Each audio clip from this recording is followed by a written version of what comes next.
تخيل معايا إن بيتك من بره باين قصير بس من جوه هو ساحة حرب. دي حكاية عيلة جوردن اللي كان عندها كل حاجة ما عدا الحاجة الأهم، السلام. الزوج مغرور وانشغل، والزوجة بتغرق في الغضب، والجواز كله على وشك إنه يروح. الفيلم ده هيوريك إزاي زوجة يائسة لقت إن سلاحها الوحيد مش في الخنقة ولا في الطلاق، سلاحها كان في دولاب قديم. قررت تحول الدولاب ده لغرفة حرب عشان تحارب العدو الحقيقي وتنقذ جوزها من الضياع. وهل قوة الإيمان ممكن تكون أقوى من أي فلوس أو من أي إغراء؟ يلا بينا نشوف.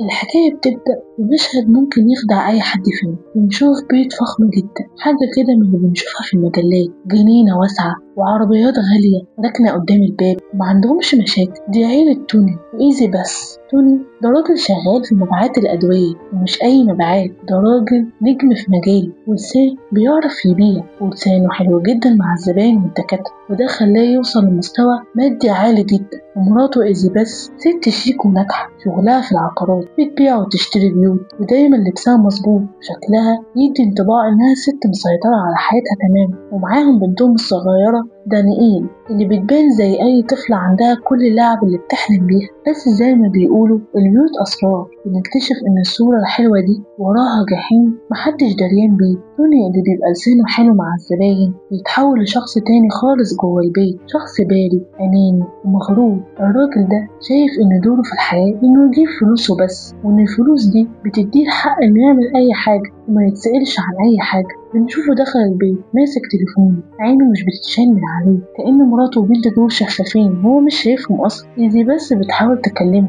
تحاول تقوله أي حاجة عن يومها، عن مشاكل الشغل، بس الرد دايما بيكون محبط. في مشهد بيوريك قد إيه العلاقة دي مش ناجحة. بنشوف خناقة قامت على أتفه حاجة ممكن تتخيلها، وهو بيبصلها بقرف وبيقول لها كلام وحش جدا، بيحسسها إنها نكدية وإنها بتخترع المشاكل، وبيسيبها تغلي وبياخد بعضه ويمشي. البنت الصغيرة دانييل بتراقب ده كله من بعيد، تشوف كل ده. البنت دي بتتبهدل يوم عن يوم، هي شايفة باباها ومامتها عايشين زي الغرباء تحت سقف واحد. توني ما بيحضرش تمارينها، ما بيجيش ماتشاتها، ولما بيجي يبقى قاعد ماسك الموبايل ومش باصص عليها في الملعب. البنت دي كبرت وهي عندها قناعة إنها مش مهمة، وإن أبوها بيحب شغله وفلوسه أكتر منها بكتير. الوضع بيفضل ماشي بالشكل ده، برود وخناقات، لحد ما بتيجي اللحظة اللي احنا كلنا مستنيينها. إيزي بس يجيلها شغلانة جديدة، مطلوب منها تبيع بيت لوحدها. ست كبيرة في السن اسمها كلارا. إيزي بس بتروح وهي فاكرة إنها مقابلة شغل عادية، هتشوف البيت وتقيمه وتحط عليه يفط للبيع وتمشي. بس اللي ما كانتش عاملة حسابه إن البيت ده مش مجرد طوب وحيطان، وإن الست العجوزة دي مش زبونة عادية، الآنسة كلارا دي ست عاشت سنين طويلة وشافت كتير وعندها بصيرة غريبة، كأنها بتشوف اللي جوه القلوب. إزاي بس بتدخل بيت كلارا وبتلاقي البيت هادي بشكل مريب وريحة غريبة عكس بيتها اللي كله توتر. كلارا بتستقبلها بابتسامة كده، تبدأ تتكلم معاها عادي. في الأول بتسألها عن الشغل والحياة. إيزي بس بتحاول ترد الحمد لله كله تمام، الحياة زي الفل. بس كلارا مش بتقتنع بالكلمتين دول، بتبص في عين إيزي بس بتركز. بيبتدي الحوار بشكل تاني خالص. كلارا بتسألها عن جوزها وعن علاقتهم ببعض. إيزي بس بتحاول تتهرب وتغير الموضوع، بس كلارا ذكية جدا بتبدأ تزنقها في الكلام بأسئلة بسيطة. كلارا بتعزم إيزي بس على قهوة وبتقدم لها القهوة باردة أو دافية. إيزي بس بتشرب تقرف شوية وبتقول لها القهوة دي مش سخنة. هنا كلارا بتستغل الموقف عشان تديها درس عمرها ما هتنساه أبدا. بتقول لها شفت ازاي طعمها مش حلو، وهي ولا سخنة ولا باردة. حياتك كده يا بنتي، انت عايشة حياة عادية، انت مش عايشة حياة مبسوطة، ولا انت واخدة موقف، انت بتسيبي الدنيا تمشيك. ومن هنا بتبدأ كلارا تحط ايديها على الجرح الحقيقي. بتقول لإيزي بس ان مشكلتها مش في جوزها توني ولا في طبعه الوحش، المشكلة الحقيقية ان إيزي بس بتحارب في الجهة الغلط. كلارا بتقول لها جملة بتخلي إيزي بس تستمر مكانها. بتقول لها يا بنتي انت بتحبي جوزك وفاكرة ان هو العدو، بس الحقيقة ان في عدو تاني خالص، شيطان بيحاول يهد بيتك ويغرق ويفرق، وانت بغضبك وخناقاتك دي بتساعديه، انت بتديه السلاح اللي يقتل بيه علاقتك. إذا بس بتسمع الكلام ده دموعها بتنزل غصب عنها. هي طول عمرها شايفة توني هو الشرير وهو السبب في تعاستها، عمرها ما فكرت إن توني نفسه ممكن يكون ضحية لحرب روحية ومش دريان بيها. إذا بس بتروح بيتها ودماغها بتلف. كلام الست العجوزة دي عمل فيها حاجة، هي فعلا تعبت من خناق وزعيق اللي ما بيجيبش نتيجة غير نكد أكتر. بتقرر إنها تجرب طريقة كلارا. تاني يوم بتروح لها عشان تبدأ التدريب. كلارا بتاخدها وتوريها مكان غريب في بيتها. تفتح باب دولاب ملابس قديم وصغير وتوريها انه فاضي من جوه، في كرسي صغير وورق ملزوق على الحيطه. إذا بس بتستغرب وبتقول لها ايه ده؟ كلارا بتقول لها بكل ثقه دي غرفه الحرب بتاعتك. كلارا بتشرح لها الفكره، بتقول لها ان زي ما الجيوش بتحتاج غرفه عمليات عشان تخطط للمعركه بعيد عن دوشه الميدان، احنا كمان محتاجين مكان نقفل فيه على نفسنا ونكلم ربنا بقلب صافي. المكان ده هو اللي بنحسم فيه المعركة قبل ما تحصل بقى. دي بس بترجع البيت وهي متحمسة وخايفة في نفس الوقت. تدخل أوضة النوم وتفتح الدولاب الهدوم الكبير بتاعها، تبدأ تشيل الهدوم والجزم والشنط وترمي كل حاجة. إذا بس بتقرر تنفذ نصيحة كلارا بالحرف، بطلي خناق. في يوم توني بيرجع البيت متعصب وبيرمي كلمة بايخة مستني منها رد فعل عنيف عشان يعمل خناقة ويسيب البيت ويمشي. لكن المفاجأة إن إيزي بس بتبصله بهدوء وبتقوله عندك حق، أنا آسفة لو ده ضايقك. بتسيبه وتمشي. توني بيقف مصدوم، هو متعود على الزعيق والصوت العالي. الهدوء ده بيوتره أكتر، بيحس إن في حاجة غلط وإنها بتخطط لحاجة، بس ميعرفش إن دي بداية للتغيير الحقيقي. المعركة بتوصل. توني بيكون مسافر بيتعشى مع زميلة دي، الجو رومانسي والنية واضحة إن الليلة دي مش هتعدي على خير. في نفس اللحظة إيزي بس في بيتها بتحس بقلبها بينقبض بحاجة، إحساس غريب بالخطر، زي ما تكون حاسة إن جوزها في مصيبة. ما بتنساش، بتجري على غرفة الحرب بتاعتها، تقفل الباب. المرة دي صلاتها مش هادية، المرة دي صلاتها زي صرخة حرب. بتزعق وبتقول يا رب ما تسيبوش يضيع، امنعه من الغلط، وقف طريق، احمي بيتي. بتصلي بحرقة وقوة رهيبة.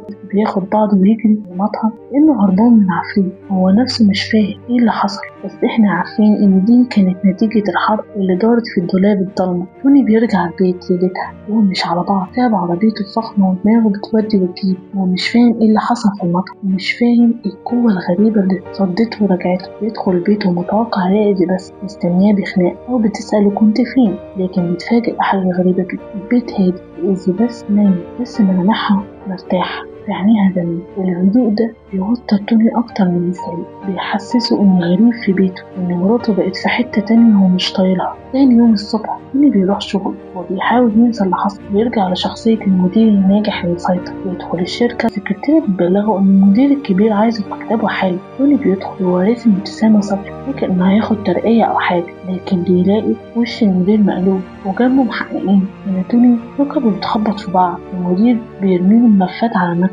وبيقول له احنا اكتشفنا العجز في العمليات يا توني، واكتشفنا التلاعب اللي كنت بتعمله في الارقام عشان تسرق الشركة. اللحظة دي تعتبر انبهار العالم بالنسبة لتوني. الراجل اللي باين قيمته كلها على الفلوس والمنصب فجأة بيطرد من كل حاجة في سنة. المدير مش بس بيطرده، ده بيقول له احمد ربنا انه مش هنبلغ البوليس دلوقتي، بس قدامك مهلة ترجع كل اللي سرق والا هتروح السجن. اللي بيخرج من الشركة بيرجع البيت بدري. دي بس بتكون في المطبخ، بتشوف داخل شكله ما يبشرش بالخير، شكله متضايق، وشه شحب، عينيه مكسورة. المرة دي توني مقدرش يتكبر ولا يمس، قاعد على الكرسي بالنهار وقال لها بصوت مخنوق أنا ممكن أتسجن. في اللحظة دي أي زوجة عربية كانت ممكن تشمع، كانت ممكن تقوله تستاهل ذنب معاملتك الوحشة ليه، أو تصرخ عشان مستقبلها ضاع. لكن إنزي بس الجديدة اللي اتخرجت من مدرسة الآنسة كلارا عملت رد فعل صعب. قربت منه بهدوء وحطت إيديها على كتفه وقالت له إحنا هنعدي الأزمة دي سوا يا توني، ربنا مش هيسيبنا. الكلمة دي كانت أصعب على توني من الرصاص. هو كان مستني حكمه بالإعدام، لقاها بتديله ضوء نجاة. استغرب جدا إزاي الست اللي كان يعذبها ببرود واقفة جنبه في عز اللي هو فيه. سابها ودخل يتمشى في البيت وهو تايه لحد ما رجله ودته للدولاب اللي في الأوضة التانية مفتوح سنة صغيرة. الخطوط دفعه من الأرض، فتح الباب وشاف المنظر اللي خلع قلبه من مكانه. يعني شاف غرفة الحرب، شاف ورق ملزوق في كل حاجة. قرب عشان يقرأ، كان فاكر هيلاقي سكينة فيها أو خطط الانتقام منه، لكن قرا جملة: يا رب احمدني، يا رب نور طريق جوزي، يا رب اغفرلي وخلي قلبه الحلم.